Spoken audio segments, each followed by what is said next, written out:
Página 385, último párrafo y la continuación con la página 386. Las pruebas cutáneas para hipersensibilidad retardada son útiles y sencillas para la evaluación general de la inmunocompetencia y en el diagnóstico de enfermedades infecciosas. Cuando se usan para diagnóstico, las pruebas positivas no necesariamente implican enfermedad y en la evaluación de la competencia inmunológica deben considerarse variables que pueden modificar sus resultados. La reactividad cutánea representa la capacidad individual de expresar la hipersensibilidad retardada a los antígenos inyectados y a su expresión depende de interacciones entre células linfoides y monocitarias. La alergia es la ausencia de reacción cutánea retardada a un grupo de antígenos habituales y bajo ciertas circunstancias puede considerarse como un estado de depresión de la inmunidad mediada por células. Existen numerosas condiciones clínicas relacionadas con alergia, inmunodeficiencias congénitas y adquiridas, infecciones y errores en el procedimiento técnico. Las reacciones de hipersensibilidad tipo 4 han demostrado ser parte de varias enfermedades autoinmunes organoespecíficas como la tiroiditis de Hashimoto y enfermedades de tejido conectivo, como polimiositis. También se observa en la reacción injerto contra huésped y en el eritema nodoso. Como se comentó anteriormente, la clasificación de Hill y Combs sigue siendo la más aceptada. Sin embargo, varios autores recientemente han propuesto modificaciones que ayudan a explicar la relación entre los mecanismos efectores, los elementos celulares y humorales involucrados, los efectos iniciales y la expresión final del daño tisular. Estas modificaciones incluyen subdivisiones de las reacciones clásicas que facilitan la comprensión de los avances de la interpretación de los mecanismos patogénicos de varias enfermedades inmunológicamente mediadas. Y los podemos encontrar en la siguiente tabla 21-1, clasificación de las reacciones de hipersensibilidad de Hill y Combs modificada. Página 387. Capítulo 22. Anafilaxis, por Patricia Díaz A. 1. Introducción. 2. Fisiopatología. 2.1. Mastocitos. 2.2. Degranulación de mastocitos y basófilos. 2.3. Participación de cascadas de la inflamación en la reacción anafiláctica y anafilactoidea. 2.4. Alteraciones funcionales. 3. Causas de anafilaxis. 3.1. Fármacos. 3.2. Látex. 3.3. Picaduras de himenópteros. 3.4. Alimentos. 3.5. Anafilaxis inducida por inmunoterapia. 3.6. Anafilaxis inducida por ejercicio. 3.7. Anafilaxis idiopática. 4. Causas de las reacciones anafilactoideas. 4.1. Aditivos. 4.2. Medios de contraste. 4.3. Ácido acetil salicílico y antiinflamatorios no esteroidales. 5. Reacciones anafilácticas y anafilactoideas en pabellones quirúrgicos. 6. Signos y síntomas. 7. Laboratorio. 8. Tratamiento. Página 388 en blanco. Página 389. Resumen. Las reacciones anafilácticas son un conjunto de manifestaciones clínicas producidas por la descarga masiva de mediadores de la inflamación desde los mastocitos. La liberación de mediadores puede ser derivada de la reacción antígeno IgE unido a mastocito, anafilaxis, o por la descarga de mediadores no mediada por IgE, reacciones anafilactoideas. Las manifestaciones clínicas son las mismas en ambos casos e incluyen urticaria, enrojecimiento de la piel, obstrucción respiratoria, cólicos abdominales, diarrea, hipotensión y shock. Las causas son múltiples e incluyen todas aquellas condiciones capaces de desencadenar la activación de mastocitos en individuos sensibilizados y no sensibilizados. Es un cuadro clínico que puede ir de leve a severo. Requiere tratamiento de emergencia y aquellos individuos a riesgo deben aprender a tomar medidas preventivas y de automanejo de primeros auxilios. Introducción. El término anafilaxis fue acuñado por Portier y Richter en 1902, cuando, al intentar inducir inmunidad, sensibilizaron a perros con veneno de anémona de mar. Estos animales, en contactos posteriores con el veneno, hicieron reacciones anafilácticas fatales con pequeñas dosis del antígeno. Estos investigadores llamaron anafilaxis o sin protección a esta reacción, como opuesto al término profilaxis o protección. Actualmente, anafilaxis se refiere a los signos y síntomas derivados de la reacción inmunológica de hipersensibilidad inmediata mediada por IgE, que produce una descarga masiva de mediadores de la inflamación desde los mastocitos y basófilos, alterando fundamentalmente vasos sanguíneos y músculo liso. Aunque, en un sentido estricto, podríamos incluir la definición de anafilaxis, las reacciones locales como los síntomas de rinitis alérgica al inhalar y depositarse un antígeno. Este término se usa para la reacción generalizada, multiforme y alejada del sitio de entrada del alergeno. Esta reacción es indistinguible desde el punto de vista clínico de la reacción anafilactoidea, en que la descarga de mediadores no es mediada por IgE. Fisiopatología. Mastocitos. Los mastocitos humanos son un grupo heterogéneo, multifuncional de células con roles en diversas condiciones como alergia, infestación parasitaria, angiogénesis y remodelación tisular. Se originan de células hematopoyéticas derivadas de la médula ósea.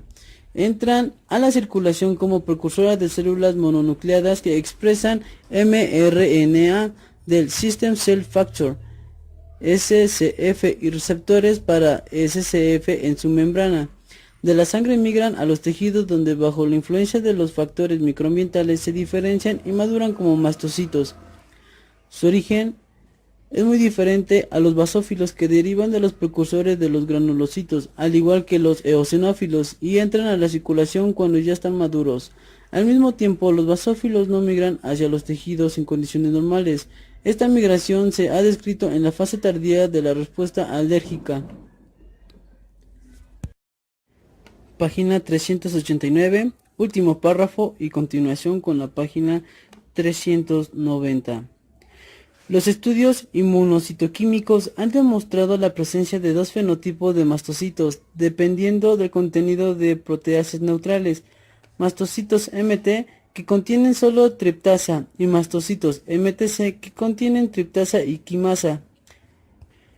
Al comienzo se atribuyó su presencia a las diferentes localizaciones mucosas y tejido conectivo. Actualmente sabemos que la presencia de ellos depende más de la patología que del tipo de tejido. Así, los MT estarían relacionados con el sistema inmune, con un rol importante en la defensa y localizados preferentemente en las mucosas.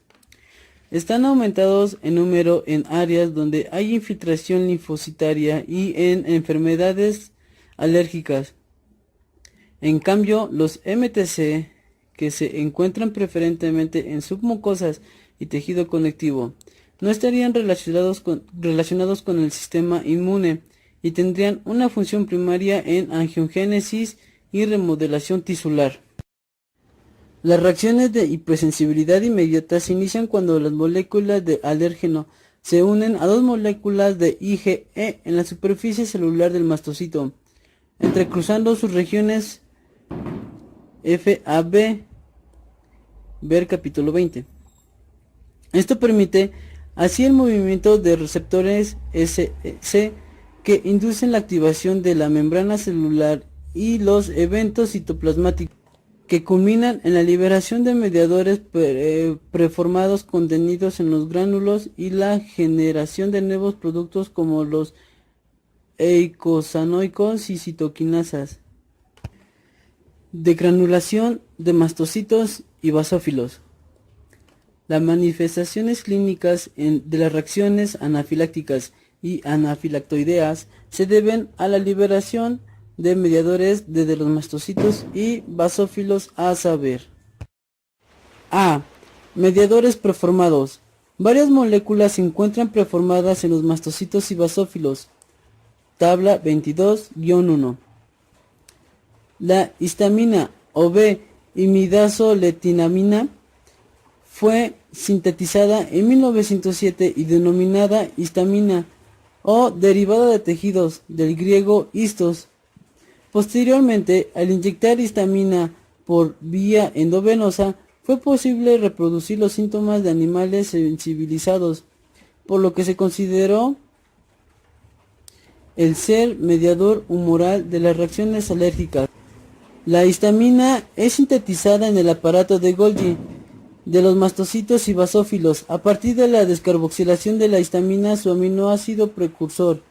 Una vez formada la histamina, se une a los residuos ácidos de la cadena de glicosaminoglicán de la heparina u otro protoglicano. La cantidad de histamina en mastocitos humanos aislados de pulmón, piel, tejido linfoide e intestino delgado es de 3-8 pg por células. Niveles bajos de histamina son secretados en forma continua, pero se desconoce su estímulo. Niveles más altos de secreción se producen cuando la célula es estimulada con antígenos, anti-IgM, concanavalina A, sustancia P, poliaminas, opiáceos, compuestos 48-80 y una variedad de citoquinasas. Hay evidencias que sugieren que subpoblaciones de mastocitos difieren. Tabla 22-1. Mediadores preformados de mastocitos humanos. Página 391. Continuación, antes de la tabla. Según el estímulo, tanto en la variedad como velocidad de liberación de los diferentes mediadores, la histamina extracelular es rápidamente metabolizada a través de dos vías enzimáticas: metilación 70% y oxidación 30%. La metilación es catalizada por una enzima intracelular, la N-metiltransferasa, transformando la N-metilhistamina, que es secretada por el riñón. Parte de este producto metilado es oxidado por la monoaminoxidasa y secretada como ácido metilimidazol acético. También la histamina puede ser directamente oxidada por la diamonoxidasa histaminasa y eliminada como ácido imidazol acético. La histamina actúa en gran variedad de tejidos mediante receptores específicos, gracias al desarrollo de sustancias químicas que antagonizan en forma específica una variedad de efectos farmacológicos de la histamina. Ha sido posible determinar tres subtipos de receptores: H1, H2 y H3.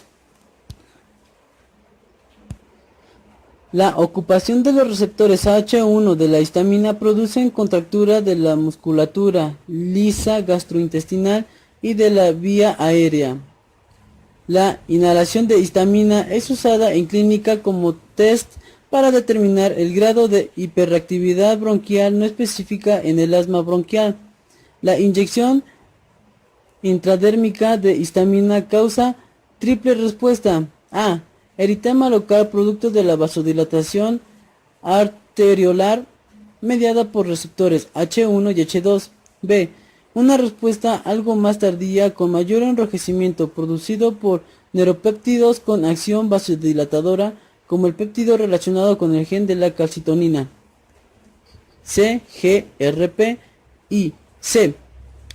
Luego se forma una pápula que es consecuencia del edema, que sigue a la contracción de células endoteliales de las vénulas postcapilares y la exudación de plasma.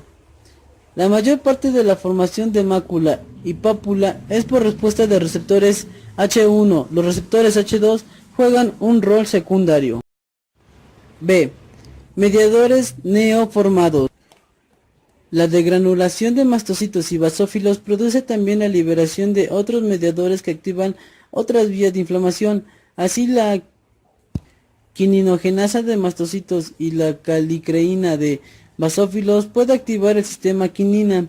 La triptasa puede activar la calicreína del sistema complemento y fibrinógeno. El factor activador de plaquetas puede activar el sistema de coagulación y producir coagulación intravascular diseminada. Factores quimiotácticos atraen eosinófilos que pueden intensificar y prolongar la inflamación. Por otro lado, la heparina, al inhibir la plasmina y calicreína, inhibe la coagulación. La quimasa es capaz de convertir la angiotensina 1 en angiotensina 2 y podría teóricamente aumentar la respuesta compensatoria de la hipotensión. En la tabla 22-2 se muestran mediadores neoformados. Productos derivados del ácido araquidónico. Los productos derivados del ácido araquidónico no están preformados, se forman al activarse la célula. Ellos son prostaglandinas, leucotrienos, tromboxanos y lipoxinas. Al activarse el mastocito mediante el entrecruzamiento de los receptores para Fc de la IgE u otro estímulo, se activa la fosfolipasa PLA2 mediante aumento de calcio y su fosforilación por una quinasa. El ácido araquidónico es metabolizado por dos vías, mediante las enzimas ciclooxigenasa COX y lipoxigenasa, formado por prostaglandinas y leucotrienos respectivamente. La enzima COX se encuentra en dos formas: COX1, que se encuentra en forma constitutiva en diferentes tipos de células; COX2, que es altamente inducible por la acción de citoquinasas proinflamatorias, endotoxinasas, éteres de Forbol, PMA y factores de crecimiento. Tanto la enzima como su mRNA es reducido con dos corticoides. La generación de prostanoides mediante COX2 en macrófagos, mastocitos y poliformonucleares se asocia a inflamación, dolor y fiebre. Los mastocitos humanos y no los basófilos producen prostaglandina D2, PGD2, lo que ha servido para identificar su presencia en reacciones alérgicas, ya que ambas células producen histamina. El ácido araquidónico puede ser metabolizado por una gran variedad de lipoxigenasas. Cuando es metabolizado por la 5-lipoxigenasa, se producen los leucotrienos. Así, el ácido araquidonato es convertido a 5-HPTE y luego al leucotrieno A4, LTA4. Es convertido en dihidroxil leucotrieno, LTB, y luego a cisteín leucotrieno, CT4. El rompimiento de glutamina y glicina produce los metabolitos LTD y LTE respectivamente. Último párrafo de la página 391 y continuación con la página 392. Factor de activador de plaquetas. El factor activador de plaquetas PAF es un fosfolípido ligado a un grupo éter. El PAF es sintetizado por acción de la fosfolipasa A, que hidroliza a 1,0-alquil, 2-gliceril, 3-fosforilcolina para producir liso-PAF. Este metabolito es transformado a PAF mediante la acetilación por una enzima acetiltransferasa. La producción de PAF fue descrita en un comienzo por activación de basófilos de conejos. Mastocitos humanos purificados de pulmón también producen PAF y en menor cantidad liso-PAF, que tiene menor actividad que PAF. En contraste con las plaquetas de conejo, las humanas son menos sensibles a la acción de PAF. Sin embargo, este mediador tiene acción importante en neutrófilos humanos, en los cuales ejerce una acción quimotáctica, cambios estructurales, liberación de enzimas lisosomales y generación de radicales libres. Estas acciones también pueden ser producidas por la generación de LTB4. PAF también tiene una acción quimotáctica de eosinófilos tanto in vitro como in vivo. lo que ha hecho especular que tendrá un rol importante en la infiltración eosinofílica en alergias. La inhalación de PAF produce broncoconstricción en individuos asmáticos y no asmáticos. Sin embargo, potentes antagonistas de PAF no son capaces de inhibir la broncoconstricción inducida por inhalación de alérgenos en individuos asmáticos sensibilizados. Por lo tanto, es dudoso su rol en el asma bronquial, pero en anafilaxis no ha sido descartado. Último párrafo de la página 392. Y continuación con la página 393. Citoquinas. Mastocitos purificados del pulmón humano incubados con SCF y anti-IgE expresarán mRNA para diversas citoquinas como IL-3, IL-4, IL-5, IL-6, IL-10, IL-13, GM-CSF y TNF-alfa. Ver capítulo 11. Factor de necrosis tumoral alfa, TNF-alfa. Se encuentra preformado en los gránulos de mastocitos. En mucosa nasal y bronquial se encuentran asociados a la subclase de mastocitos MT y en mastocitos de piel se encuentran asociados a la subclase MTC. En individuos con rinitis alérgica TNF es liberado junto con triptasa a los minutos de provocación con alérgeno.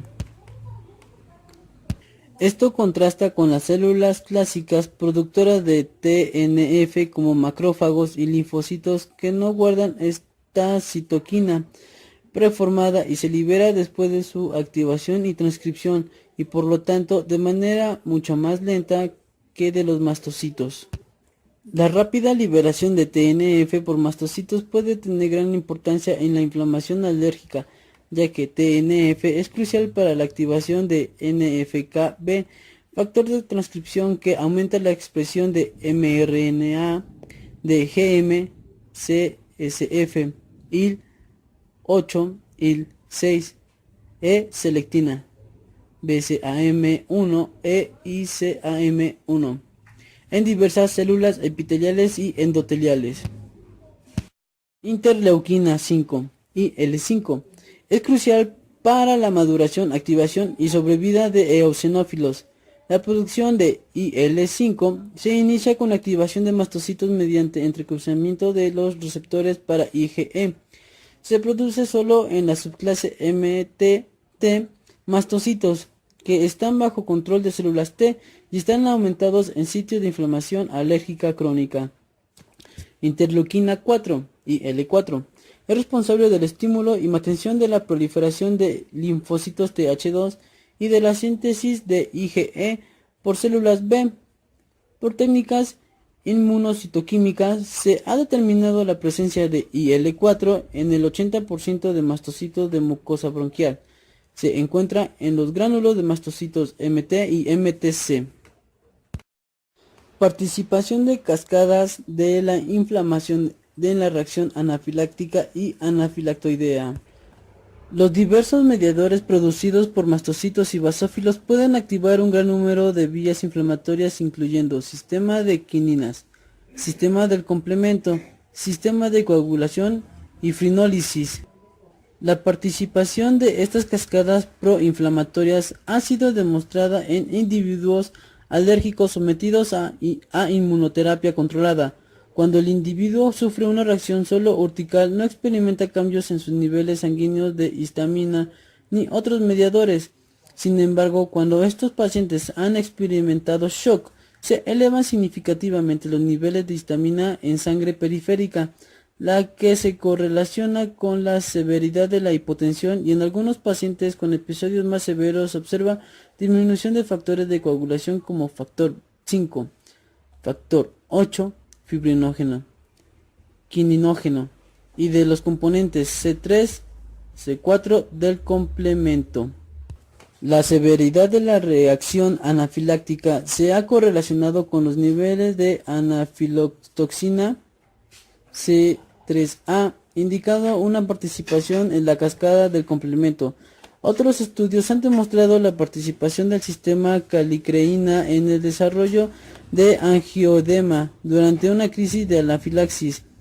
La participación de los sistemas de complemento, coagulación y calicreína-quinina puede ser consecuencia de la liberación de triptasa y quininogenasa de los mastocitos y calicreína desde los basófilos. Sin embargo, la hipoxia y el daño endotelial producido durante el shock pueden activar estos sistemas, como ha sido descrito en otros shock con hipotensión severa cardiovascular endotóxico. Más recientemente, en modelos experimentales animales, se ha demostrado la participación del óxido nítrico, NO, durante la anafilaxis. El NO, producido por el endotelio vascular en forma constitutiva, y su producción puede ser inducida en diferentes células como mastocitos, células del músculo liso y otras, por numerosos mediadores incluyendo histamina, leucotrieno C4, bradiquinina y sustancia P. El NO causa relajación del músculo liso y aumenta la permeabilidad vascular produciendo hipotensión. Último párrafo de la página 393. Y continuación con la página 394. Alteraciones funcionales.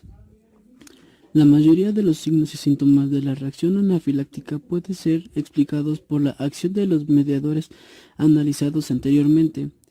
Aunque cualquier órgano puede estar afectado, lo más frecuente es que haya compromiso de piel, tracto respiratorio, gastrointestinal y cardiovascular. Estos pueden comprender eritema cutáneo prurito, sensación de calor que puede ir progresando hasta llegar a la urticaria generalizada y angioedema. Los signos y síntomas respiratorios incluyen estornudos, laringoespasmo con constrictor inspiratorio, broncoespasmo, broncosilevancias y disnea. Algunos pacientes presentan náuseas, vómitos, diarrea y dolores abdominales. El compromiso cardiovascular se manifiesta por hipotensión acompañada de taquicardia y con menos frecuencia bradicardia y arritmias. La resistencia de flujo de la vía aérea y la caída de la PO2 puede atribuir el efecto contráctil directo de la histamina y otros mediadores que actúan sobre el músculo liso bronquial. También la acción de la histamina puede deberse a la aparición de urticaria, sensación de calor, angioedema y síntomas gastrointestinales. Los estudios sobre hipotensión durante las reacciones anafilácticas y anafilactoideas se han realizado cuando episodios han ocurrido durante anestesia o cateterización cardíaca. Esto ha permitido medir los fenómenos hemodinámicos, con lo cual se ha determinado que el evento inicial es la vasodilatación con pérdida masiva de líquido intravascular y el paso extravascular, llegando hasta perder el 50% de volumen de 10 minutos. La caída de la presión arterial se correlaciona con elevación de histamina, triptasa y C3A. Como mecanismo compensatorio se liberan catecolaminas, norepinefrina y epinefrina, que activa el sistema angiotensina con conversión de angiotensina 1 a angiotensina 2. La respuesta vasopresora compensatoria es variable. Con algunos pacientes, la resistencia vascular periférica se eleva en forma anormal, mientras en otros cae a pesar de la masiva liberación de catecolaminas. Así, estos pacientes pueden estar en vasoconstricción máxima y no responder a agentes vasopresores. Por lo tanto, la causa de hipotensión en el shock anafiláctico es la pérdida de líquido del espacio intravascular. La terapia de elección es el reemplazo del líquido y los expandedores de volumen. Causas de anafilaxis.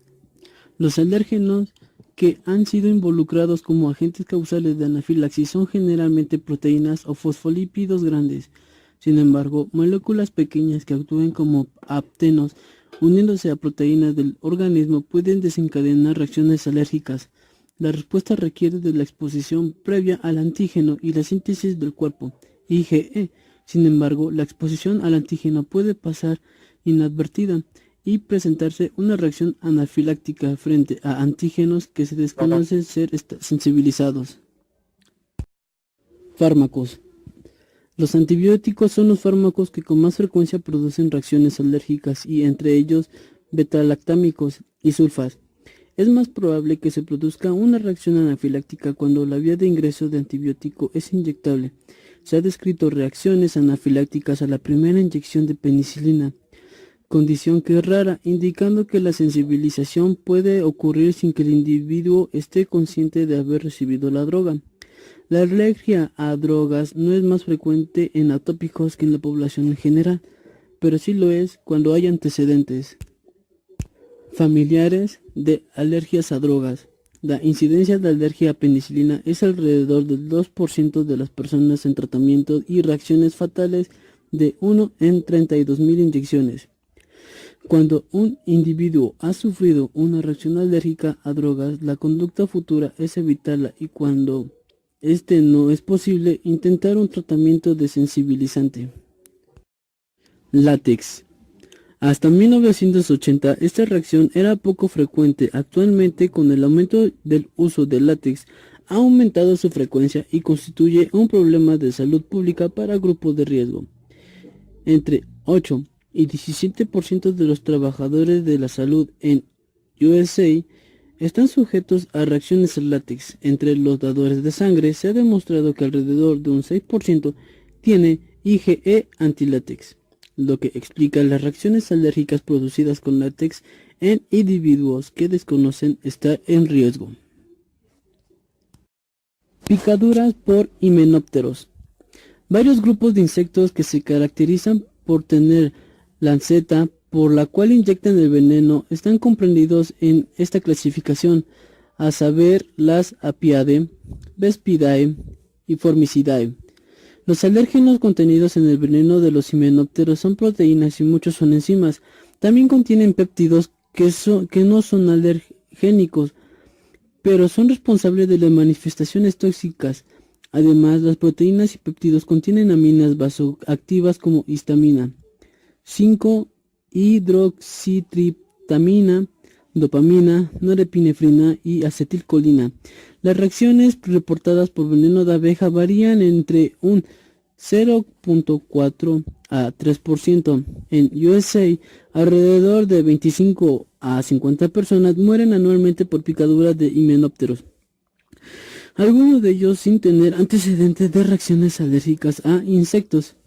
La manera más rápida y simple y económica de identificar individuos sensibilizados es el test cutáneo. La presencia de test cutáneo positivo a veneno de himenópteros determina sensibilización previa, pero no predice la forma de reaccionar del individuo y no discrimina entre aquellos individuos con reacción local de los con reacción sistémica. Niveles elevados de IgE se observan solo en el 80% de los individuos con test cutáneo positivo. Además, no hay correlación entre el nivel de IgE y el grado de sensibilización del individuo. Último párrafo de la página 394 y continuación con la página 395. Alimentos. De los pacientes atendidos por anafilaxis en un servicio de urgencia, en un tercio la causa es una reacción alérgica a alimentos. Hay una gran variedad de alimentos que pueden ser causa de sensibilización, pero los más frecuentes en reacciones anafilácticas son mariscos, clara de huevo, maní, nueces, castañas de cajú, soya y pescados. Anafilaxis inducidas por inmunoterapia. Durante el tratamiento con inmunoterapia con extractos alergénicos a pacientes con rinitis alérgica y asma bronquial alérgica, se pueden producir reacciones anafilácticas. Esto ha llevado a que países como Reino Unido su uso sea prohibido y en otros como USA, comités de expertos han dado pautas de recomendaciones de uso, poniendo especial cuidado en el manejo de pacientes asmáticos, ya que tienen más riesgo de hacer reacciones fatales.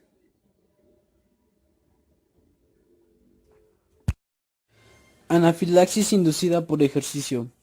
El síndrome de anafilaxis inducida por ejercicio fue descrito en una serie de individuos que presentaban prurito de piel, urticaria, angioedema, sibilancias e hipotensión en relación a ejercicio.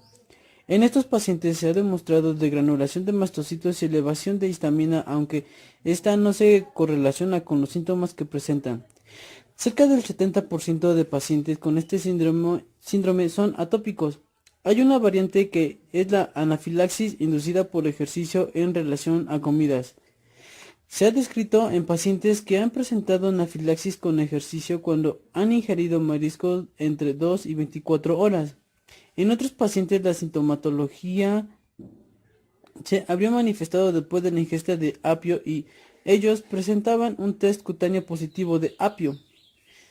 En este subgrupo de pacientes, las manifestaciones de anafilaxis se presentan solo cuando hay una ingesta de determinados alimentos y ejercicio simultáneamente. Anafilaxis idiopática. En alrededor de 2/3 de los pacientes que presentan una reacción anafiláctica, no es posible determinar su causa. Afortunadamente, estos casos son raramente fatales. Causa de reacciones anafilactoideas. Aditivos. Los aditivos en los alimentos cumplen diversas funciones como colorantes, saborizantes y preservantes. Hay cerca de 3.000 sustancias permitidas de ser agregadas en alimentos. En general, se usan en pequeñas cantidades y la gran mayoría no causan reacciones adversas. Algunos de estos aditivos han sido causantes de reacciones sistémicas, en que no han sido demostrada la IgE específica. Entre ellos los colorantes sintéticos anilinas, como la tartrazina, carmazina, amaranto, índigo y otros. Los preservantes como los derivados de sulfitos que cumplen múltiples funciones, los benzoatos y parabene. Estos son los que con mayor frecuencia han sido señalados como agente causal de reacciones anafilactoideas. Medios de contraste. Las reacciones a medios de contraste utilizados en exámenes radiológicos han disminuido con la introducción de agentes de baja osmolaridad. Las reacciones con agentes hiperosmolares se estimaron en un 1%. En USA, alrededor de 8 millones de personas reciben anualmente medios de contraste y de ellas alrededor de 2.700 hacen reacciones severas y 500 mueren. Ácido acetilsalicílico, AAS, y antiinflamatorios no esteroidales, AIN. La patogenia de la reacción inflamatoria inducida por ácido acetilsalicílico y antiinflamatorios no esteroidales es debida a la unión inmediata de estos medicamentos con ciclooxigenasa 1, que previene la síntesis de prostaglandinas incluyendo PGE, permitiendo la metabolización del ácido araquidónico por la vía de lipoxigenasa con la formación de leucotrienos. Se ha demostrado que las células mononucleares de los individuos sensibles a la aspirina tienen gran susceptibilidad por la inhibición de ciclooxigenasa 1 con ácido acetilsalicílico comparados con los individuos que no reaccionan a estas drogas. Con la provocación oral con aspirina en individuos que reaccionaron con rinorrea, se ha determinado que el aumento de histamina, LTC triptasa y una disminución de PGE en líquido de lavado nasal, indicando la participación de mastocitos. La sintomatología puede ser prevenida con el uso de antileucotrienos que inhiben sus receptores o su síntesis. La incidencia reportada varía dependiendo de la población seleccionada para el estudio. Esta va de 2% en grupos de niños hasta 97% en adultos con asma y rinosinusitis o pólipos nasales. En un estudio de 51.979 pacientes que estaban ingiriendo estos medicamentos se reportó el 35% de los casos de shock, pero en un grupo de pacientes que habían presentado reacción anafiláctica, solo el 3% tenía como agente causal al ácido acetilsalicílico. Reacciones anafilácticas y anafilactoideas en pabellones quirúrgicos. Se desconoce la incidencia de estas reacciones en el acto operatorio. Hay múltiples agentes utilizados durante el acto operatorio que pueden causarlas. incluyendo látex, relajantes neuromusculares, derivados de amonio terciario y cuaternario, sustitutos del plasma y la aplicación de otras drogas endovenosas como opioides, protaminas y otras. Hay estudios que demuestran que las reacciones anafilácticas y anafilactoideas durante la anestesia estarían aumentando. Las cifras varían entre 1 en 1500 y 1 en 25.000, con una mortalidad de 3 a 4%. En el Reino Unido, un 4,3% de las muertes en el acto operatorio se deben a reacciones a drogas. Las reacciones a anestésicos como tiopental varía en 1 en 15.000 a 1 en 30.000. Los expandedores de volumen se asocian a reacciones anafilactoideas variando su incidencia entre 1 en 17.000 con hidroetilalmidón y 1 en 2600 con gelatina. Signos y síntomas.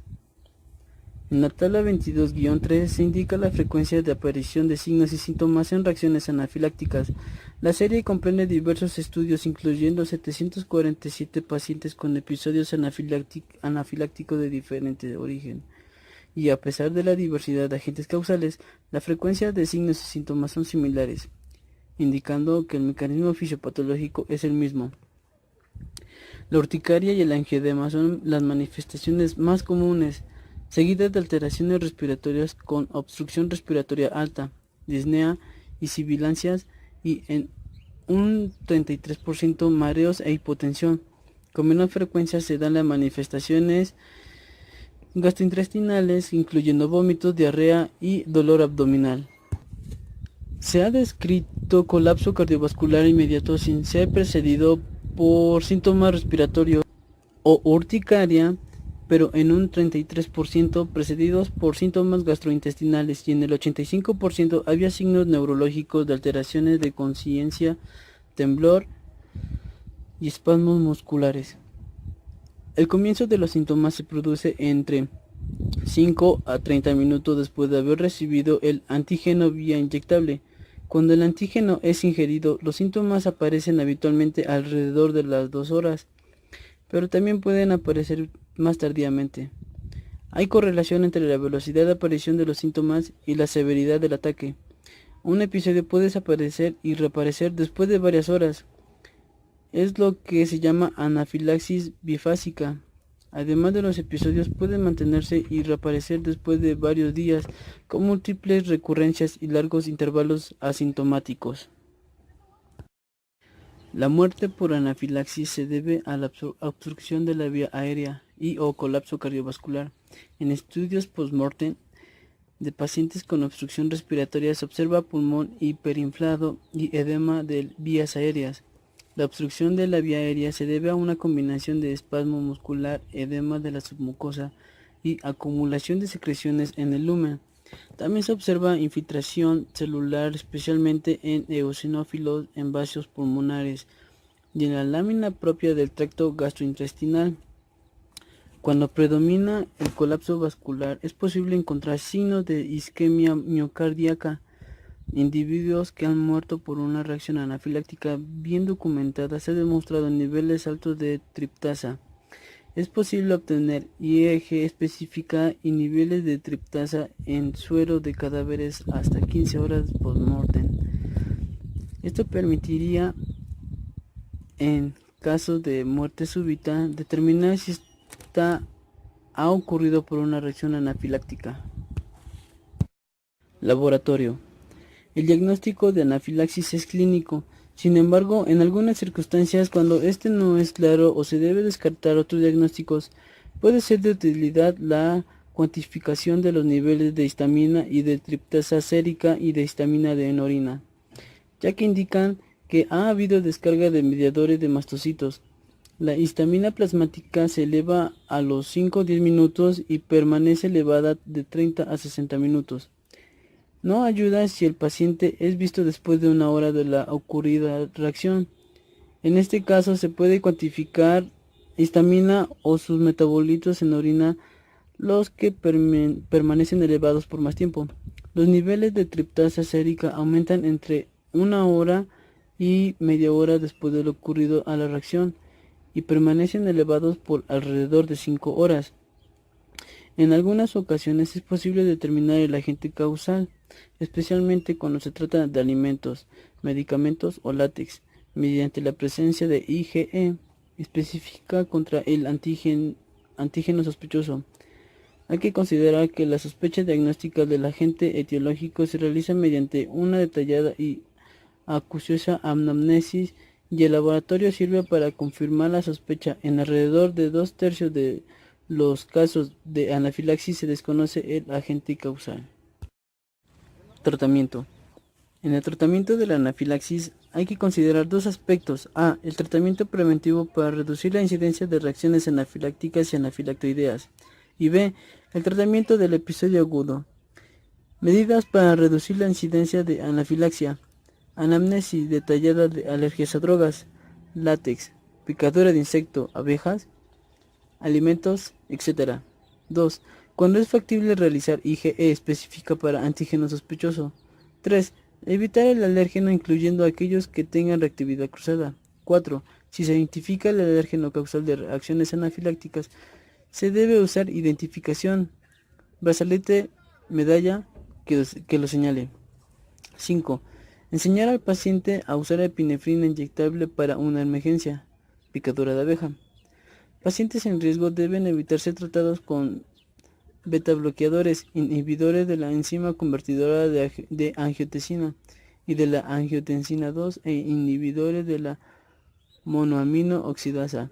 Estas drogas disminuyen la efectividad de epinefrina e interfieren con la respuesta endógena compensatoria de la hipotensión. Tratamiento del episodio agudo. El tratamiento de episodio agudo se debe comenzar en el sitio donde ocurre, de inmediato acudir a un servicio de urgencia y si no se debe hospitalizar al paciente.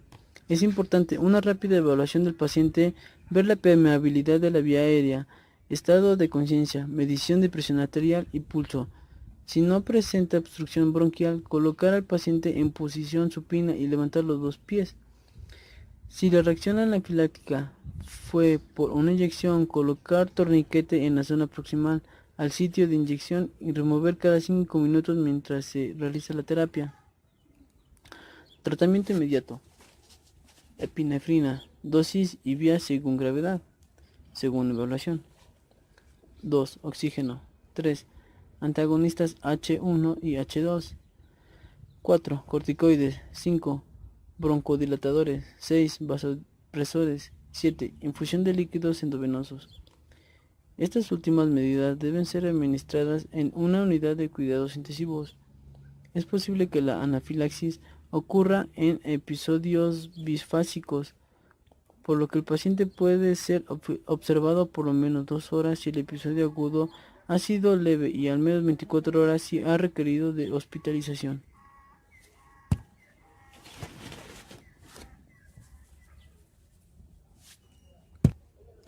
Fin de la página 397. Página 398. Lecturas sugeridas.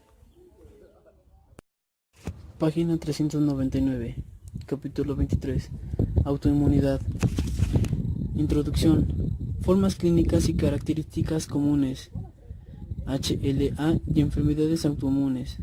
Patogenia de las enfermedades autoinmunes. Autotolerancia. Falla de la tolerancia central del linfocito T. Falla de tolerancia periférica del linfocito T. Falla de la tolerancia del linfocito B. Citoquinas y enfermedades autoinmunes. Nuevos tratamientos.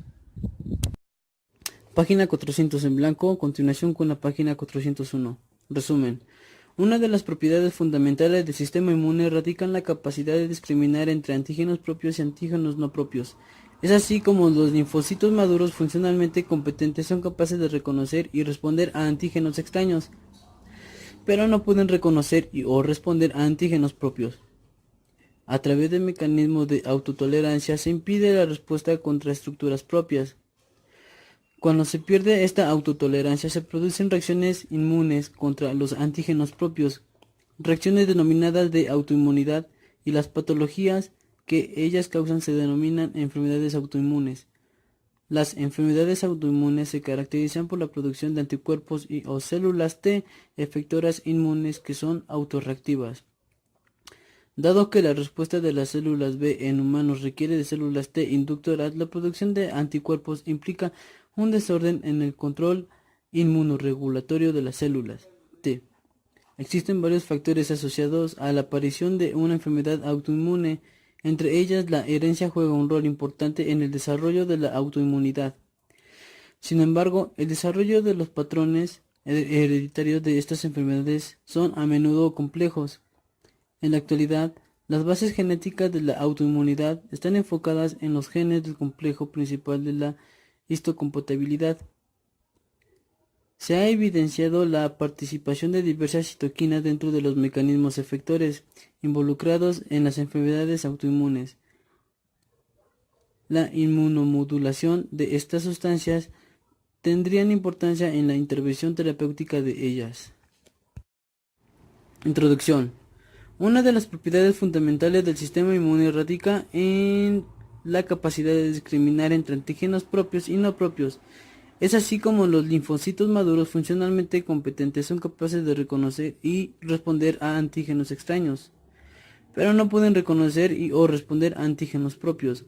El sistema inmune posee una enorme diversidad y el repertorio de especificidades antigénicas expresadas por las poblaciones de células T y B incluyen muchas dirigidas contra autocomponentes. Sin embargo, a través del mecanismo de autotolerancia, no respuesta del sistema inmune a los antígenos propios, no se producen reacciones autoinmunes.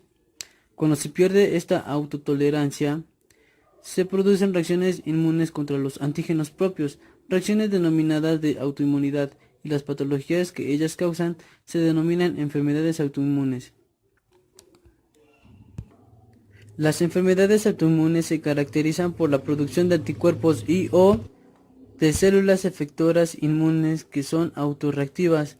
Dado que la respuesta de células B en humanos requieren de células T inductoras, la producción de anticuerpos implica un desorden del control inmunorregulatorio de las células T.